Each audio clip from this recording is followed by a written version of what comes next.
أعوذ بالله من الشيطان الرجيم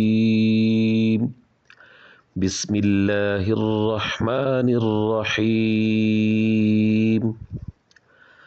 ما ننسخ من آية أو ننسها نأت بخير منها أو مثلها ألم تعلم أن الله على كل شيء قدير صدق الله العظيم.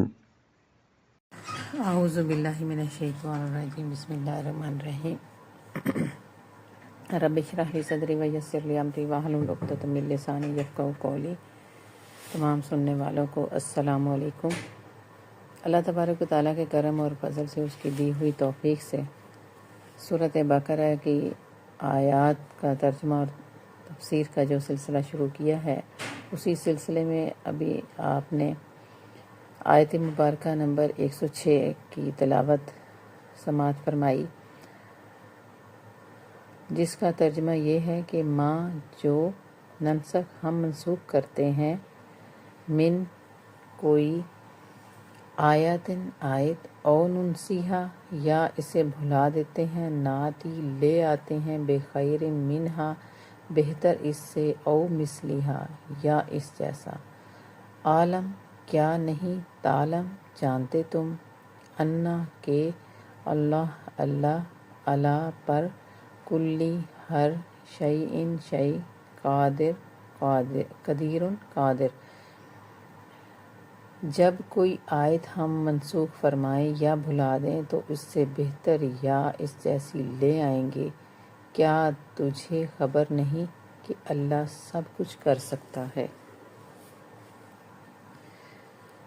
اللہ تبارک و تعالیٰ نے جو امت محمدیہ پر خیر فضل فرمایا، کرم فرمایا، ضیاء القرآن میں مفسر فرماتے ہیں کہ نبی کریم صلی اللہ تعالیٰ علیہ وآلہ وسلم کا اسماعیل ہونا، یعنی بنی اسماعیل کو یہ جو شرف حاصل ہوا، تو مشرکین کو یہ بھی صدمہ تھا کہ نبی کا انتخاب جو ہے وہ مکہ اور طائف کے رئیسوں میں سے کیوں نہیں کیا گیا۔ عبد المطلب کے یتیم پوتے کا انتخاب ان کی ظاہر بین نگاہوں میں ہرگز موضوع نہیں تھا، تو اللہ تبارک و تعالیٰ فرماتا ہے کہ یہ تو میرا اپنا فضل ہے۔ تو اب اس آیت مبارکہ میں اس کا جو شان نزول ہے وہ یہی ہے کہ یہ ہر طرح سے کوشش کرتے تھے کہ مسلمانوں، جو سادہ لوگ مسلمان ہیں، ان کے ایمان کو متزلزل کریں اور طرح طرح کے شبہات پیدا کرتے رہیں۔ ان میں سے ایک یہ تھا کہ قرآن آج ایک حکم دیتا ہے، کل اسے بدل دیتا ہے، اور ایک دوسرے حکم پر عمل کرنے کے لیے کہا جاتا ہے۔ ایسا کرنا اللہ تعالیٰ کے شایان شان نہیں، اس لیے قرآن خدا کی کتاب ہے ہی نہیں۔ استغفر اللہ۔ اس شبہ کے رد میں یہ آیت مبارکہ پھر نازل ہوئی کہ نسخ اصول فقہ کی خاص اصطلاح ہے، جس کا معنی ہے یعنی اللہ نے جو حکم پہلے نازل فرمایا تھا وہ ہمیشہ کے لیے نہیں تھا، بلکہ ایک خاص وقت کے لیے تھا۔ جب اس کا وقت ختم ہو گیا تو دوسرا حکم نافذ کر کے پہلے حکم کی مقررہ میعاد کے ختم ہونے کا اعلان کر دیا۔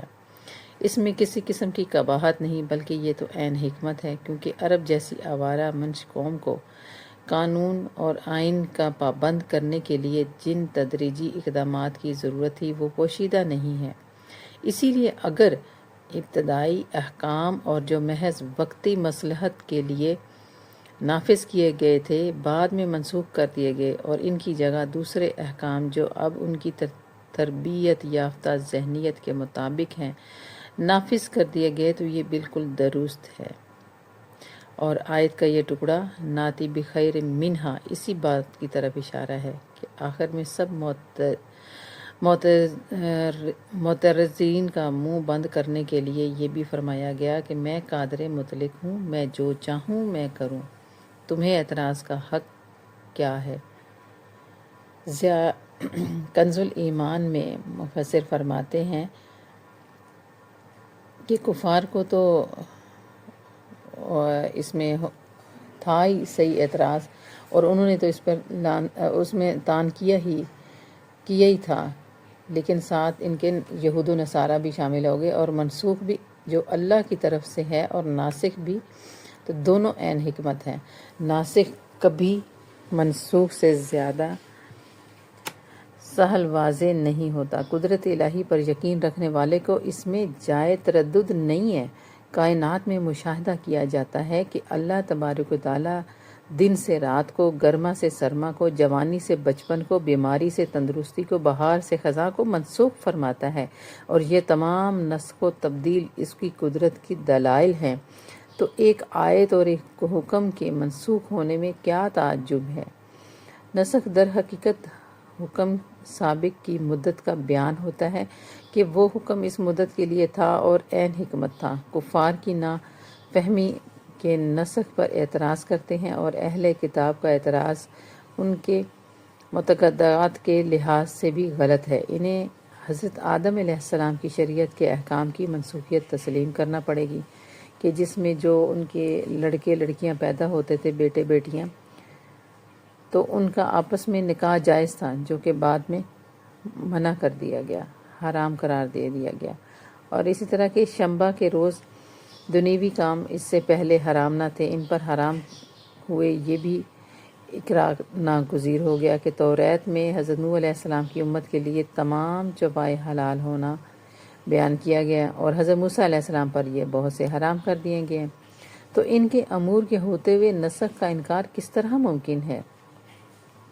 جس طرح سے ایک آیت دوسرے کو منسوخ کرتی ہے، اسی طرح سے حدیث متواتر سے بھی ہوتی ہے۔ مسئلہ جو ہے یہ نسخ کبھی صرف تلاوت کا ہوتا ہے، کبھی صرف حکم کا، کبھی تلاوت اور حکم دونوں کا ہوتا ہے۔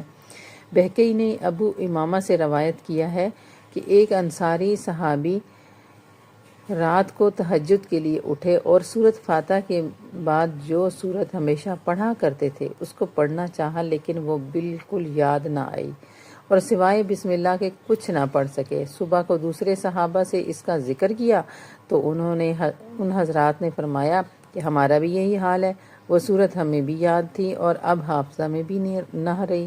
تو سب نے سید عالم صلی اللہ تعالیٰ علیہ وآلہ وسلم کی خدمت میں واقعہ عرض کیا، تو سرکار مدینہ صلی اللہ تعالیٰ علیہ وآلہ وسلم نے فرمایا کہ آج شب وہ صورت اٹھا لی گئی ہے اور اس کا حکم اور تلاوت دونوں منسوخ ہو گئے۔